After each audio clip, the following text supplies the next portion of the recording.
you imagine your mum keeping that secret for such a long time? 50 years. My father never knew, nobody ever knew. Because if she'd have told my father, he would never have married her, I would imagine. Right. Every older actor who gave me advice, 99% of them told me to give it up. Nearly everyone Michael Caine ever loved, learned from, or stood shoulder to shoulder with in old Hollywood is dead. At 93, he is one of the final keepers of the Golden Age. 7 decades, over 100 films, a front-row seat to the greatest era of cinema history. Yet, for most of his life, Caine refused to rank the icons he worked with, until now. Because when you read between the lines of his grief and look at who he turned to when the cameras stopped rolling, the truth comes out. Out of hundreds of legendary co-stars, only 5 people actually broke through the armor of Sir Michael Caine, and how they did it will change the way you look at his entire career. Number 5. Roger Moore. One of my oldest and closest friends. Caine didn't hold back on this one because when Roger Moore died in 2017, Caine didn't do the polite professional tribute thing.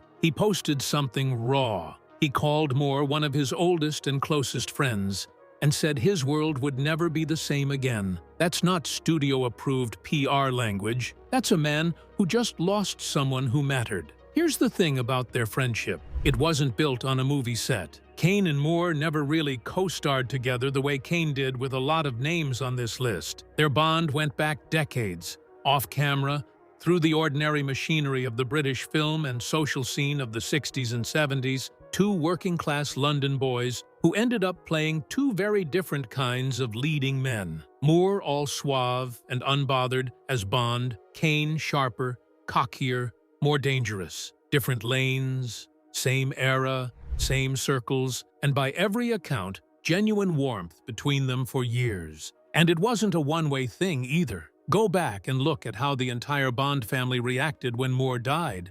And Caine's tribute sits right alongside the ones from Connery, from Bond producer Barbara Broccoli, from Daniel Craig and Pierce Brosnan, except Caine's is the one that reads the least like a professional statement and the most like a gut punch. Everyone else was mourning a co-star or a colleague they'd worked alongside on a franchise. Caine was mourning someone he'd apparently known since long before either of them was famous. And it's worth sitting with what Caine actually said, because grief has a way of stripping the PR gloss off people. When someone says, "My world will never be the same again," that's not a line a publicist hands you for a tweet. That's what's left when the small talk is gone. And it tells you Moore wasn't just a name Caine crossed paths with at premieres over the years. He was someone Caine actually leaned on. So if Roger Moore was one of the people Caine leaned on the most in real life, who was the one he says actually taught him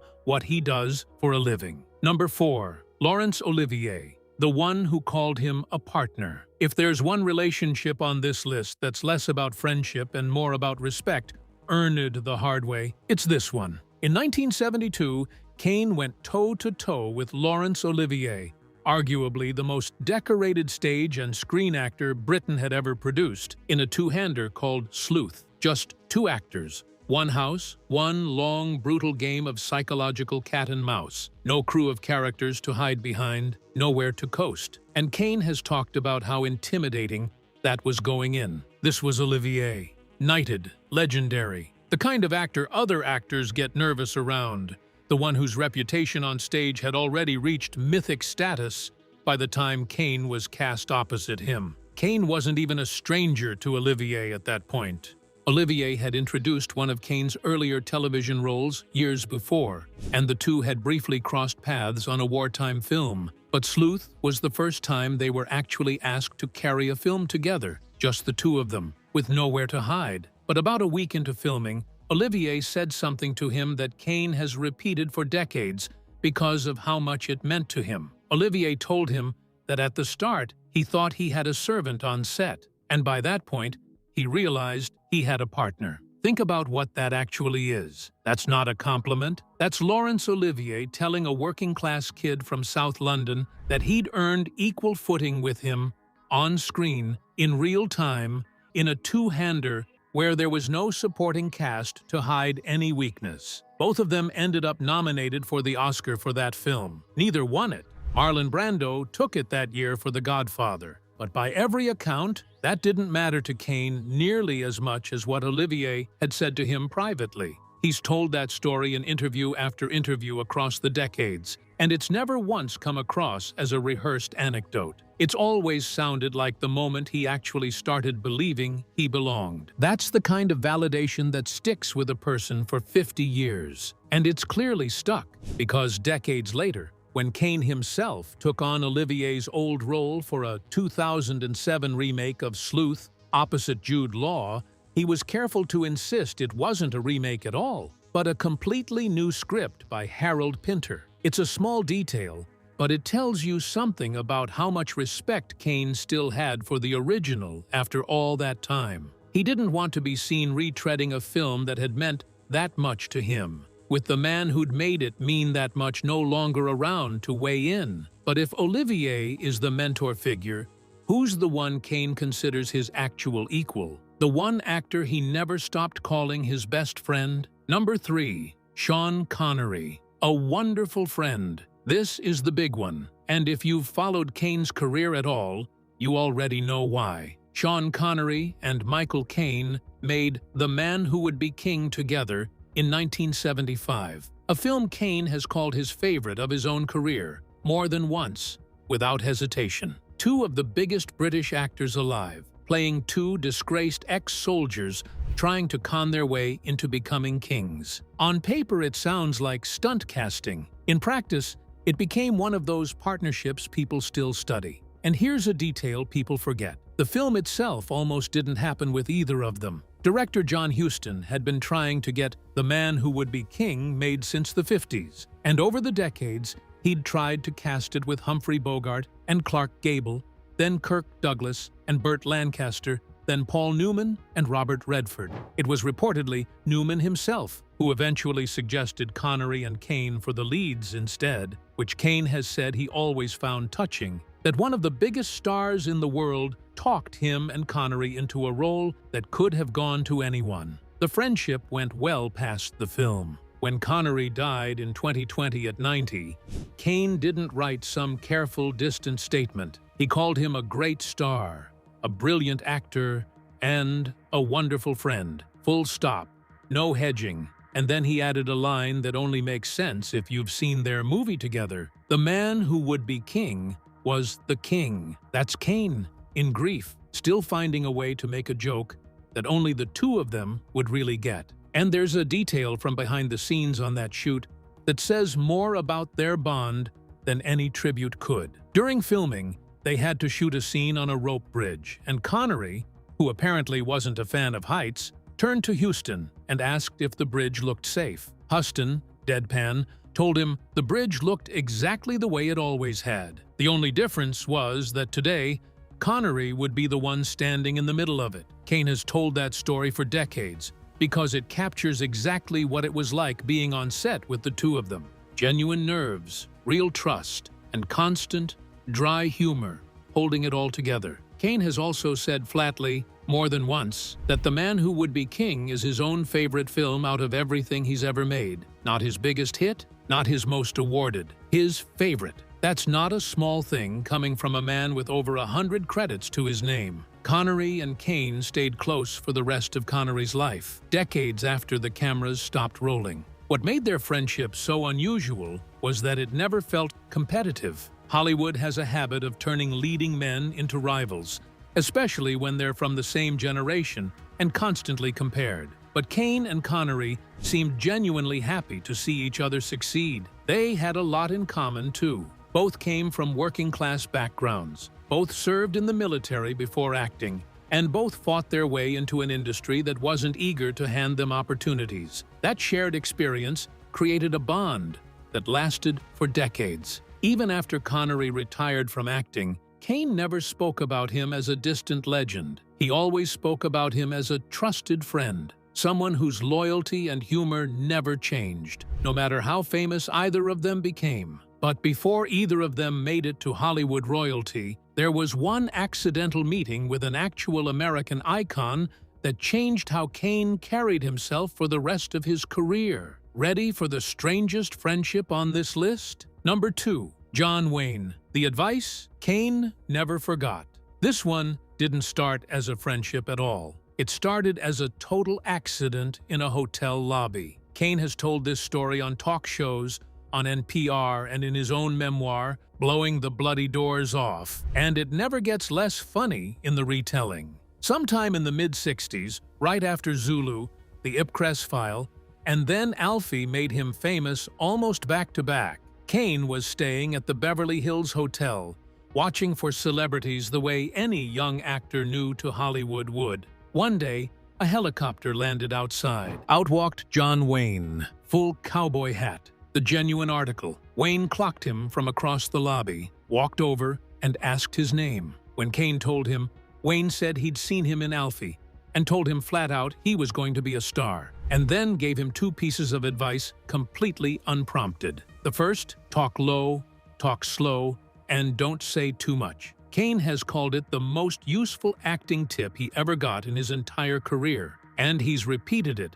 word for word, in interviews for over 50 years since. The second piece of advice is the one people remember, because it's completely ridiculous. Wayne looked down at Caine's shoes and told him to never wear suede. When Caine asked why, Wayne explained that once he was famous, he'd eventually be standing at a urinal. Someone would recognize him, and in their excitement, they'd turn to say something and ruin his shoes in the process. Caine has said, laughing, that he took the advice seriously enough to give away every pair of suede shoes he owned to people who weren't famous yet. It's a completely bizarre story, but it's also revealing. Wayne, a man Caine barely knew, went out of his way to look out for him, twice, in the space of one chance conversation, for no reason other than he liked what he'd seen on screen. Caine has referred to him as his pal ever since, and in his own memoir, he grouped Wayne right alongside Marlene Dietrich,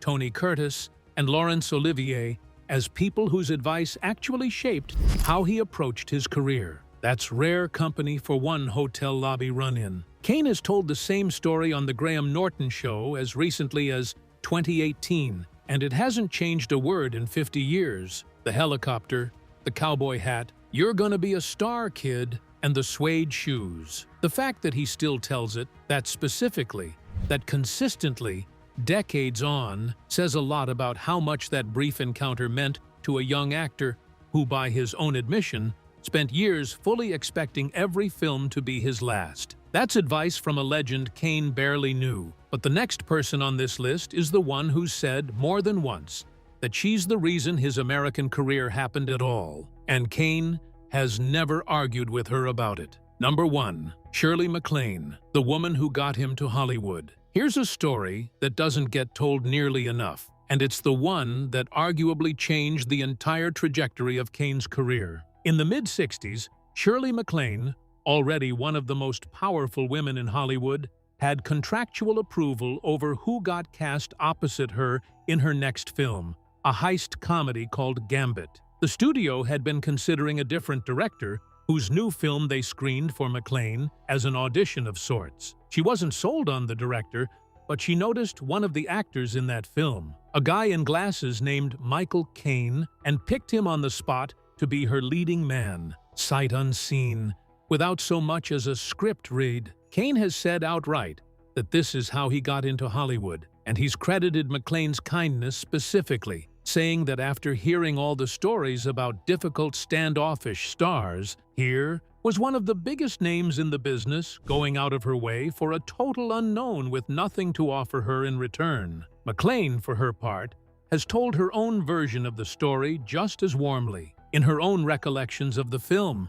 she's described spotting him and immediately knowing he was right for the part. And she's joked for years since that she's the one who's actually responsible for launching what she calls his long, glittering career. While Gambit was still in production, Alfie was released back home and turned Caine into an overnight star in Britain. So by the time Gambit hit American theaters, he wasn't a total gamble anymore. He was already a name people recognized. But MacLaine had picked him before any of that happened, when there was nothing on paper to suggest it would work out. Caine has been candid that he'd have taken almost any part just to get a foothold in an American film, script or no script. That's how much the opportunity meant to him at the time. Caine and MacLaine went on to work together again decades later on the 2005 comedy Bewitched, and by every account, the warmth between them never faded in the nearly 40 years between those two films. So there it is, 5 people, across 7 decades, who each shaped Michael Caine's career and his life in a completely different way. The friend he leaned on the most, the legend who called him an equal, the co-star he called the king, the cowboy who looked out for him for no reason at all, and the woman who bet on him before anyone else would. What's striking, looking at all 5 together, is how little overlap there actually is in the kind of people Caine gravitated toward. This isn't 5 actors from the same clique or the same era doing each other favors. It's a knighted stage legend, a Bond actor turned lifelong friend, a fellow working-class Brit who became his closest peer, an American Western icon who barely knew him, and a Hollywood powerhouse who took a chance on him before he'd proven anything. The common thread isn't genre or nationality or even timing. It's that every single one of them, in their own way, either handed Caine an opportunity he hadn't earned yet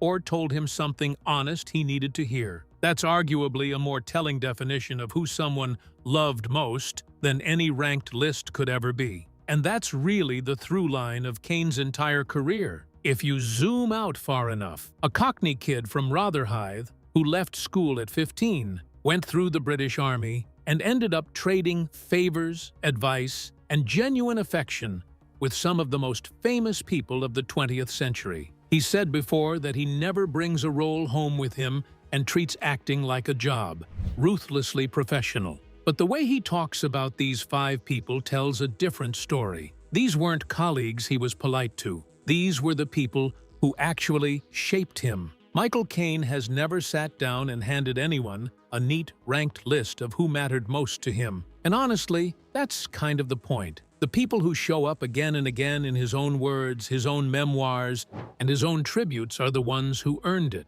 one story at a time. Not because a headline told you so. At 93, with most of the names on this list already gone, Caine is one of the last people left alive who can actually tell these stories firsthand, which makes them worth paying attention to while he's still here to tell them. If you want more of this, the real anecdotes, the verified stories, not the recycled clickbait titles that get reused word for word across a dozen different channels, hit subscribe, because there's a lot more where this came from. And let me know down in the comments which one of these 5 surprised you the most. Was it the John Wayne shoe advice, the Olivier moment on the Sleuth set, or the fact that Shirley MacLaine basically handed him his American career before he'd done a thing to deserve it? Drop it below, and I'll see you in the next one.